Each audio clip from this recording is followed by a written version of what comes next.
شمالی وزیرستان کے میر علی بازار میں نامعلوم افراد کی فائرنگ، 6 افراد جاں بحق ہو گئے۔ مرنے والوں کی حجام کی دکان ہے اور تعلق پنجاب سے بتایا جاتا ہے۔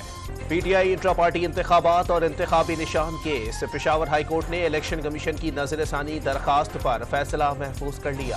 سیاستدانوں کی تاحیات نااہلی کیس، جبری گمشدگیوں اور لاپتہ افراد کیس کی سماعت براہ راست نشر کی جائے گی۔ چیف جسٹس کی سربراہی میں 3 رکنی بینچ کچھ دیر بعد سماعت کرے گا۔ عام انتخابات کے لیے کاغذات نامزدگی مسترد کیے جانے کے خلاف اپیلوں کی سماعت کا مرحلہ جاری۔ کراچی کے حلقے NA 236 سے پی ٹی آئی امیدوار عالمگیر خان محسود نے اپیل دائر کر دی۔ اسلام آباد ہائی کورٹ نے پی ٹی آئی امیدوار شعیب شاہین کی قومی اسمبلی کے 3 حلقوں سے کاغذات نامزدگی مسترد ہونے کے خلاف درخواست پر الیکشن کمیشن سے جواب طلب کر لیا۔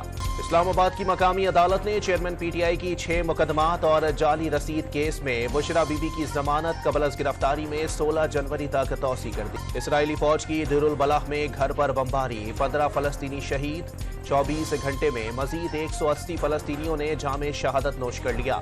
مجموعی تعداد 22,000 تک پہنچ گئی۔ اسرائیل کی غزہ میں سارا سال جنگ جاری رکھنے کی دھمکی۔ پنجاب، سندھ اور خیبر پختونخوا کے بیشتر شہروں پر دھند کا راج، مختلف مقامات پر واٹر ویز بند کر دی گئیں۔ اسلام آباد میں پروازوں کا نظام درہم برہم ہو گیا۔ اور اسٹاک مارکیٹ میں کاروبار کے دوران 600 پوائنٹس کا اضافہ، 100 انڈیکس 65,000 کی سطح عبور کر گیا۔